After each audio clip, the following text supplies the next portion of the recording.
जहानाबाद की रहने वाली नीट छात्रा मर्डर केस में शामिल है नेताओं और मंत्रियों के बेटे पप्पू यादव के खुलेआम से।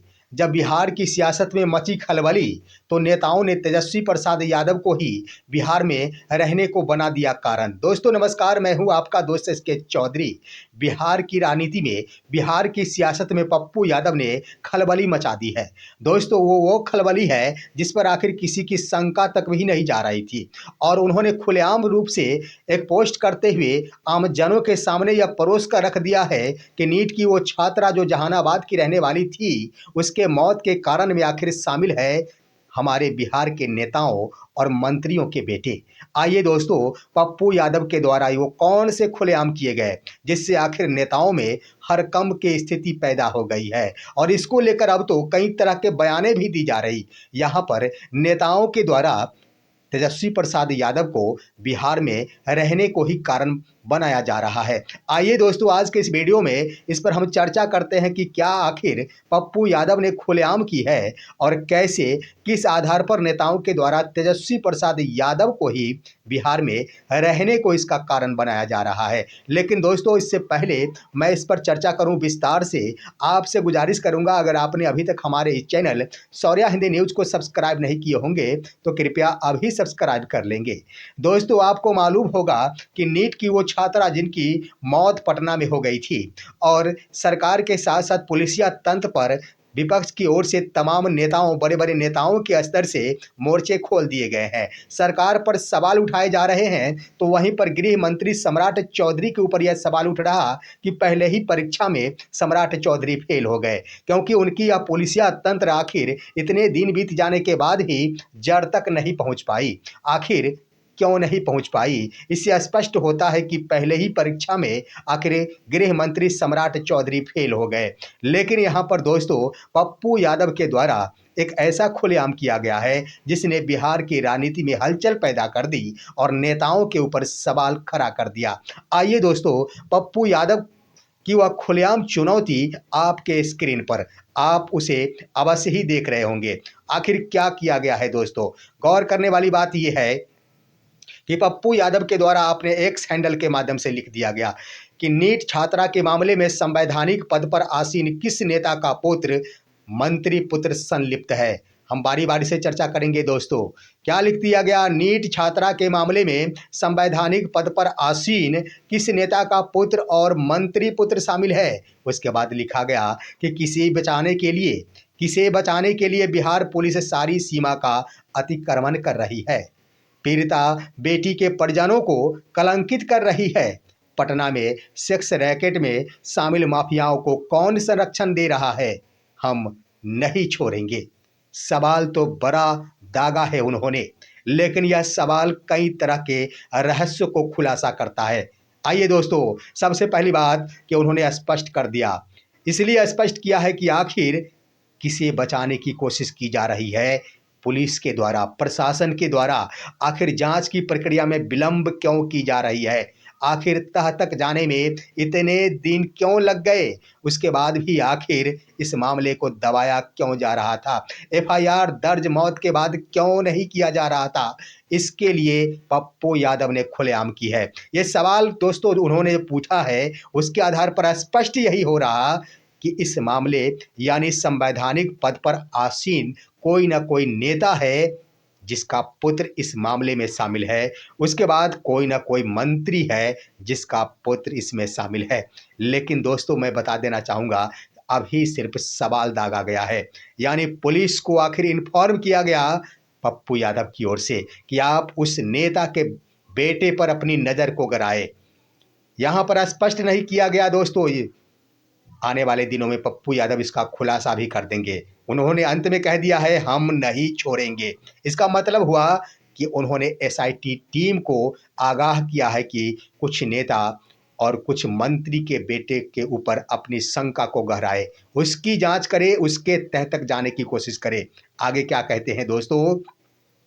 किसे बचाने के लिए बिहार पुलिस सारी सीमा का अतिक्रमण कर रही है। यानी कहने का अर्थ ये हुआ कि कोई वैसा रसूखदार व्यक्ति है जिसे बचाने के लिए पुलिस पूरी एड़ी चोटी लगा कर रखी है। उस एसआईटी टीम के ऊपर या फिर यूं कह दिया जाए कि पुलिस प्रशासन के ऊपर वैसे व्यक्ति का दबाव है जिसके कारण पुलिस टीम कुछ भी नहीं कर पा रही है। इन्होंने स्पष्ट रूप से यही कहा है। साथ ही साथ ये भी कह दिया गया कि पटना में सेक्स रैकेट में शामिल माफियाओं को कौन संरक्षण दे रहा है। सवाल तो बड़ा कर दिया गया दोस्तों कि सेक्स रैकेट पटना में चल रहा है, आखिर उस सेक्स रैकेट चलाने वाले व्यक्ति को संरक्षण किसका प्राप्त है। यानी दोस्तों तमाम बिंदुओं पर पप्पू यादव के द्वारा खुलेआम कर दिया गया। यानी पटना में सेक्स रैकेट चल रहे हैं, इसे नेता और मंत्री के द्वारा संरक्षण दिया जा रहा है, इसका भी खुलेआम कर दिया गया है। अब देखना होगा, यहाँ तो आगाह करने की कोशिश की गई है पप्पू यादव के द्वारा, लेकिन एसआईटी की टीम को आखिर नींद खुलती है या फिर नहीं। नींद तो जरूर खुलेगी, लेकिन आखिर दबाव जो है उन पर, यही दबाव को कम करने के लिए आखिर पप्पू यादव के द्वारा ऐसा सवाल किया गया है। ये भी बात सत्य है दोस्तों कि पप्पू यादव आने वाले दिनों में छोड़ेंगे कदापि नहीं, खुलेआम करके रख देंगे। लेकिन आखिर उनके इस सवाल पर फैंस क्या कहते हैं पप्पू यादव के, साथ ही साथ ऑडियंस क्या कहते हैं, वो भी आप जानेंगे तो आपके पैरों तले जमीन खिसक जाएंगे। फैंस और ऑडियंसों का कहना है कि यह मामला कुछ और नहीं है, गर्ल्स सप्लायर से जुड़ा हुआ मामला है। यानी कमेंट के माध्यम से उनके स्तर से कहा गया है, जितने भी ऑडियंस हैं उनके स्तर से शंका गहराते हुए कमेंट करके लिखा गया है कि यह गर्ल्स सप्लाई से जुड़ा हुआ मामला, यानी लड़कियों को सप्लाई किया जाता है पटना में बड़े बड़े नेताओं के यहाँ, बड़े बड़े मंत्रियों के यहाँ, जिसके कारण आखिर खुलेआम न हो जाए, इसलिए उस छात्रा को मौत का घाट उतारा गया है। देखना होगा कि आखिर क्या कुछ होगा, लेकिन खलबली मच गई है। खलबली मचते ही आखिर नेताओं में हरकंप सी स्थिति पैदा हो गई। दोस्तों यहाँ पर नेताओं के स्तर से ऐसा भी बयान दिया जा रहा जिस बयान का कहीं से कोई लेना देना नहीं है। बीजेपी नेताओं के स्तर से ये बयानें दी जा रही। उदाहरण के तौर पर आप देखेंगे तो राजीव प्रताप रूडी जो छपरा के सांसद है, राजीव प्रताप रूडी के द्वारा मीडिया के सामने बयान देते हुए सबको अचंभित कर दिया गया है। वैसा बयान दिया गया है जिसका कहीं से कोई लेना देना नहीं है। उन्होंने कहा है कि ये बात मैं मानता हूं कि बिहार में अपराध बढ़ गया, लेकिन उन्होंने कहा कि ये अपराध अभी बढ़ा है। जिस वक्त तेजस्वी प्रसाद यादव बिहार छोड़कर बाहर थे, विदेश में थे, बिहार में नहीं थे, उस वक्त बिहार में अपराध कुछ कम था, लेकिन ज्यों ही तेजस्वी प्रसाद यादव बिहार में आए, बिहार में अपराध एक बार फिर से बढ़ गया। अब जरा सोचने वाली बात है यहाँ पर दोस्तों कि कारण क्या बना दिया गया तेजस्वी प्रसाद यादव का बिहार में लौटना। दो बातें स्पष्ट होती है कि तेजस्वी प्रसाद यादव को बिहार छोड़कर चले जाना चाहिए, यानी वो यहाँ न रहे, और यहाँ पर उनके रहते अपराध बढ़ जाते हैं। जरा गौर करने वाली बात है कि यह कहीं से हजम होने वाली बात नहीं। उन्होंने कहा कि नहीं थे तो अपराध नहीं हो रहे थे, आ गए तो अपराध बढ़ गया। मामला कब से जुड़ा हुआ है दोस्तों कि आखिर वो जहानाबाद की वो छात्रा 6 जनवरी 2026 को आखिर मूर्छित अवस्था में अस्पताल पहुंचाई गई थी। 6 जनवरी को पहुंचाई गई थी और 9 जनवरी को उनकी मौत हो गई थी। जरा गौर कीजिए कि आखिर अपराध कब किया गया था, तो 6 जनवरी को अपराध किया गया था, या फिर 6 जनवरी से एक दिन पहले किसी न किसी के द्वारा अपराध किया गया जिसके कारण वो मूर्छित हुई थी।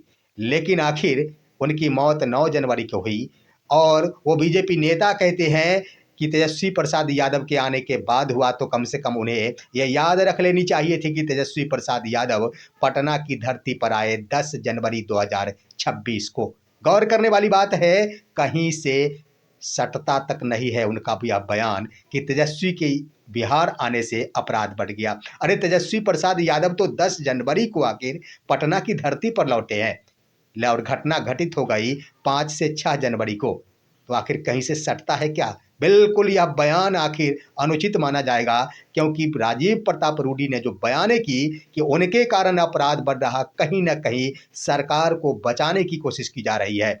और साथ ही साथ इसे दूसरे अर्थों में कि तेजस्वी प्रसाद यादव जब अपने पोस्ट के माध्यम से सरकार को घेरने की कोशिश करते हैं, जब उन्होंने पैसे तंत्र और मशीनरी तंत्र की डबल इंजन वाली इस बहुमत की सरकार में अपराध का ग्राफ दिन प्रतिदिन बढ़ते जा रहा, हर दिन हत्याएं, लूट, अपहरण हो रहे हैं। उन्होंने जब सरकार को घेरा था तो यह मेरा मानना है कि इसी के कटाक्ष के रूप में उन्होंने तेजस्वी प्रसाद यादव को सवालों के घेरे में घेरने की कोशिश की, लेकिन उनका वह घेराव आखिर सटीक नहीं बैठ पाया। इस पर आप क्या कहेंगे?